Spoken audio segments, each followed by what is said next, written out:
Assalamualaikum warahmatullahi wabarakatuh. Pada presentasi kali ini, kami kelompok 1 akan membahas materi tentang pendidikan kewarganegaraan sebagai mata kuliah pengembangan kepribadian. Sebelumnya, kami akan memperkenalkan anggota kelompok terlebih dahulu. Yang pertama ada Abdullah Zaki, yang kedua ada Ahmad Luhur Takerti, yang ketiga ada saya sendiri, Ines Sinanda, yang keempat ada Muhammad Asyari Prasetyo, yang kelima ada Nur Asyanti, yang keenam ada Roina Ramamusi, dan yang terakhir ada Saire Fernando. Next. Pada presentasi kali ini ada 3 pembahasan.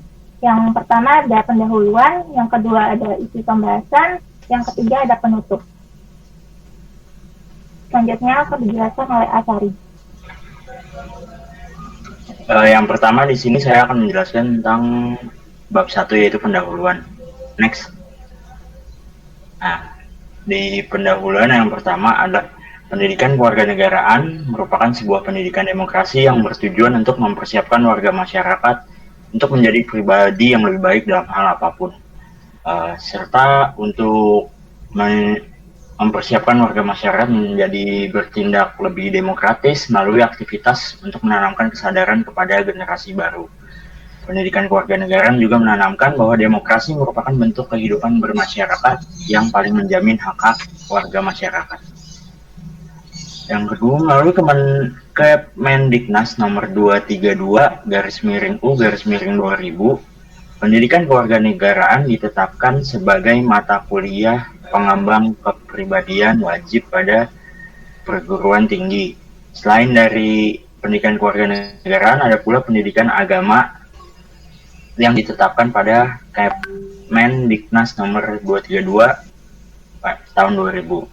MPK sendiri adalah program pendidikan nilai yang dilaksanakan melalui proses pembelajaran di perguruan tinggi dan menjadi model bagi pengembangan jati diri dan kepribadian mahasiswa yang bertujuan untuk membentuk manusia Indonesia yang bertakwa kepada Tuhan Yang Maha Esa, serta berakhlak mulia, berkepribadian yang kuat, kemandirian, berperilaku yang baik, serta memiliki rasa tanggung jawab baik secara sosial dan nasional. Next. Selanjutnya ada perubahan pendidikan ke masa depan. Pada tahun 1996 di New Delhi, terdapat pertemuan para menteri pendidikan dari negara-negara terpadat. Dalam pertemuan ini, disepakati bahwa pendidikan di masa yang mendatang pada abad 21 harus berperan aktif dalam berbagai aspek.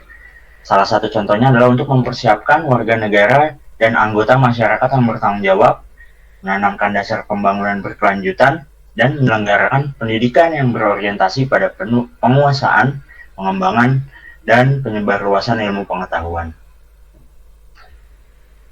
Agar tidak tertinggal, bangsa Indonesia mempersiapkan pendidikan yang dapat menyesuaikan dengan perubahan masa depan. Salah satunya adalah dengan mengelompokkan pendidikan kewarganegaraan sebagai mata kuliah pengembang kepribadian. Karena pada pendidikan kewarganegaraan ini merupakan salah satu pendidikan yang dapat memenuhi tujuan dari pendidikan nasional sendiri. Pendidikan nasional sendiri itu memiliki peranan yang sangat besar dalam perkembangan kemampuan serta watak dan strategi bangsa dalam masa yang akan datang. Nah, apa sih tujuan dari pendidikan nasional ini? Nah, tujuannya adalah untuk mengembangkan potensi peserta didik menjadi manusia beriman dan bertakwa kepada Tuhan Yang Maha Esa, serta berakhlak mulia, sehat, berilmu, cakap, kreatif, dan menjadi warga negara yang demokratis serta bertanggung jawab. Next. Dinamika internal bangsa. Saat ini bangsa Indonesia telah mengalami perubahan yang sangat pesat. Bangsa Indonesia telah mengalami perubahan, misalnya di loncatan demokratisasi dan transparansi yang hampir membuat tak ada lagi batas kerahasiaan di negara kita, bahkan untuk hal-hal yang seharusnya dirahasiakan. Penyebab dari situasi ini yang muncul ada 2 faktor, yaitu faktor internal dan faktor eksternal. Faktor eksternalnya berupa pengaruh global dari semangat liberal yang mendorong lahirnya sistem kapitalis di bidang ekonomi dan sistem demokrasi liberal di bidang politik. Sedangkan faktor internalnya yaitu berasal dari dalam diri bangsa Indonesia itu sendiri.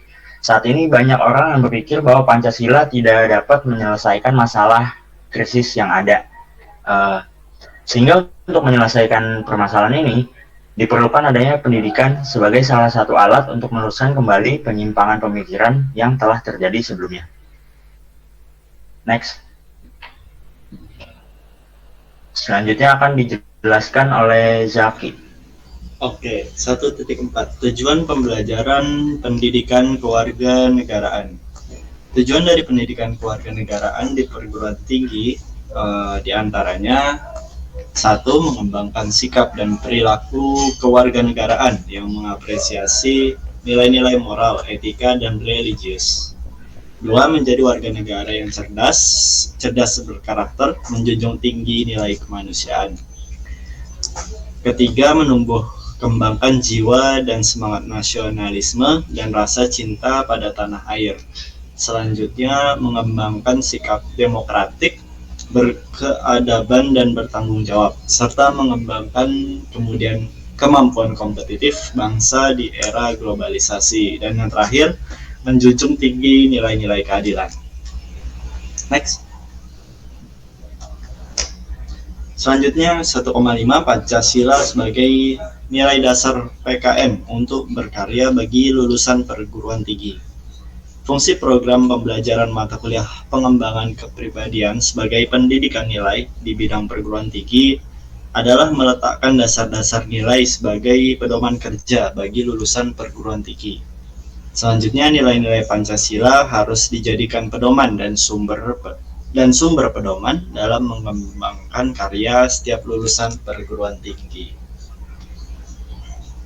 Selanjutnya ada contoh kasus murid yang melecehkan guru di Instagram. Situasi pandemi seperti sekarang ini memaksa kita untuk berkomunikasi dari jarak yang jauh. Kemajuan teknologi memudahkan kita untuk saling berkomunikasi di dunia maya meski berjauhan. Berbagai hal dapat dilakukan di internet seperti memposting keseharian, pertemuan pembelajaran melalui Zoom, dan banyak hal lainnya. Akan tetapi kebebasan berekspresi di dunia maya sering dipersalahgunakan oleh berbagai kalangan. Salah satu kasusnya dari pelajar di SMK di Bogor. Seorang guru SMK di Bogor mendapat komentar yang tak pantas dari murid-muridnya pada saat live di Instagram. Kejadian ini ditanggapi oleh Ketua PD PGRI, Dudung Nurullah Koswara.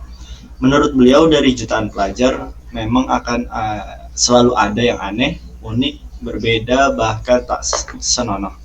Akan tetapi beliau meminta untuk segera dilakukan komunikasi antara guru dengan murid beserta orang tua murid tersebut. Karena beliau menegaskan bahwa kehormatan guru harus tetap dijaga bersama. Selanjutnya, Dudung juga berkata harus ada tindakan kepada murid yang berlaku tidak sepantasnya berupa bimbingan serta sanksi edukatif. Hingga sekarang ini sudah ada seorang remaja yang menyatakan permintaan maaf kepada publik melalui akun Instagramnya. Remaja penulis komentar tak senonoh tersebut berjanji tidak akan mengulangi perbuatannya tersebut.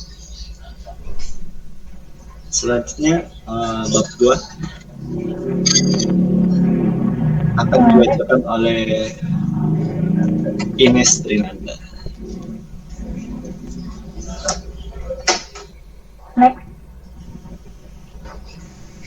Selanjutnya yaitu di bab pembahasan ini, yang pertama ada perubahan pendidikan ke masa depan. Bersumber dari republika.co.id, diberitakan bahwa beberapa murid di salah satu SMK di Bogor memberikan komentar yang tidak pantas di live Instagram milik gurunya. Dalam kasus ini terlihat adanya krisis moral yang terjadi pada sejumlah remaja saat ini. Kasus ini bukan yang pertama, di mana pelecehan terhadap guru juga pernah terjadi sebelumnya. Hal ini membuktikan bahwa tujuan dari pendidikan ini belum terlihat. Untuk menjadikan peserta didik agar beriman dan bertakwa kepada Tuhan Yang Maha Esa dan berakhlak mulia dan berilmu. Next. Selanjutnya, dinamika internal bangsa. Pada dinamika internal bangsa terdapat masalah atau problematika, yaitu melemahnya komitmen sebagian masyarakat terhadap nilai-nilai kehidupan dasar bangsa Indonesia seiring dengan masuknya nilai-nilai asing dari dampak globalisasi. Seperti kasus yang kita pelajari, ada beberapa akun seorang siswa yang berkomentar tidak sopan terhadap guru SMK yang sedang melakukan siaran langsung pada aplikasi Instagram. Jadi dengan kita mempelajari dengan adanya mata kuliah pendidikan kewarganegaraan, diharapkan supaya kita bisa menanam nilai-nilai kehidupan dasar dan dapat memilah-milah dampak dari globalisasi. Selanjutnya akan dibahas oleh Nur. Ya, yang selanjutnya yaitu 2.3 Tujuan Pembelajaran Pendidikan Kewarganegaraan. Semua negara formal menganut demokrasi menerapkan pendidikan kewarganegaraan searah dengan perubahan pendidikan ke masa depan dan dinamika internal bangsa Indonesia. Program pembelajaran pendidikan kewarganegaraan memiliki tujuan, namun masih banyak siswa atau siswi yang tidak memiliki sikap dan perilaku yang baik. Salah satu contohnya yaitu bersumber dari republika.co.id diberitakan bahwa beberapa murid di salah satu SMK di Bogor yang memberikan komentar yang tidak pantas di live Instagram milik dirinya. Terlihat di situ adanya krisis moral yang terjadi pada sejumlah remaja saat ini. Maka dari itu, dengan adanya pembelajaran pendidikan kewarganegaraan, diharapkan siswa dan siswi mengikuti pembelajaran dengan baik agar mencapai tujuan. Selanjutnya, 2.4 Pancasila sebagai nilai dasar bagi PKN untuk berkarya bagi lulusan perguruan tinggi. Nah, jadi berdasarkan studi kasus yang diambil, masih terlihat ya, kurangnya penanaman nilai-nilai Pancasila kepada para remaja, khususnya yaitu pada sila kedua, kemanusiaan yang adil dan beradab, yang menyebabkan terjadinya krisis moral pada remaja saat ini. Jadi seharusnya dalam subbab ini kan dijelaskan bahwa nilai yang dapat diambil atau ditanamkan pada para remaja dari sila kemanusiaan itu untuk bisa memberikan arah dan mengendalikan ilmu pengetahuan. Jadi pengembangan ilmu harus didasarkan pada tujuan awal ditemukannya ilmu atau fungsinya semula, yaitu mencerdaskan, mensejahterakan, dan memartabatkan manusia. Nah, kalau nilai sila kedua ini saja tidak dapat kita tanamkan, maka bagaimana para remaja bisa mengembangkan karya mereka sebagaimana yang disebutkan tadi. Nah, jadi para remaja yang mengalami krisis moral tersebut harus diberi sanksi terlebih dahulu agar mereka jera, kemudian harus dibimbing lagi oleh para pendidik agar pengetahuan dan wawasan mereka bertambah luas, sehingga suatu saat mereka akan bisa menghasilkan dan mengembangkan karya-karya yang luar biasa, serta juga bermanfaat bagi kehidupan. Next.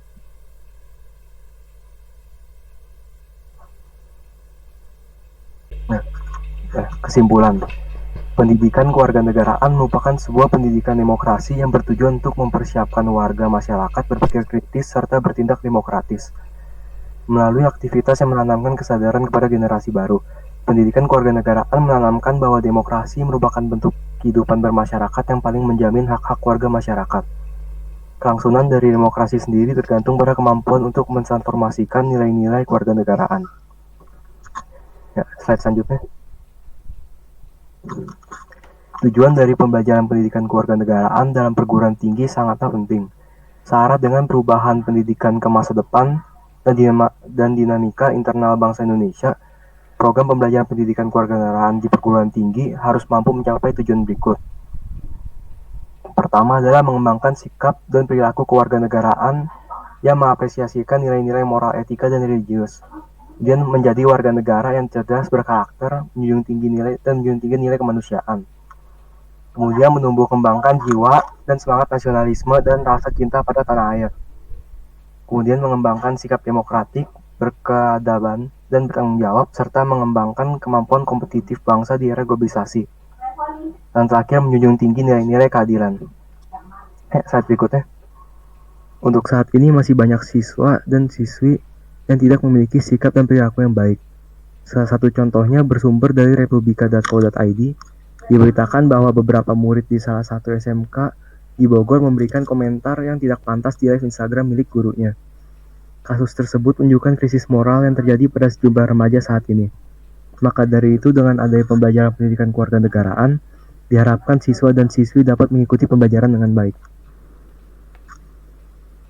Untuk sarannya dianjurkan oleh Ahmad Luhur. Ya, Selanjutnya, sarannya pembelajaran pendidikan kewarganegaraan pada jenjang perguruan tinggi harus lebih memperhatikan isu dan moral masyarakat modern, sehingga hal seperti yang ada di studi kasus tidak terulang pada mahasiswa perguruan tinggi. Tetapi, akan lebih baik juga hal itu diterapkan pada pendidikan sebelum perguruan tinggi agar pendidikan kewarganegaraan bisa lebih mudah dipahami atau bahkan bisa dihapuskan. Ya, terima kasih. Sekian presentasi dari kelompok kami. Assalamualaikum warahmatullahi wabarakatuh.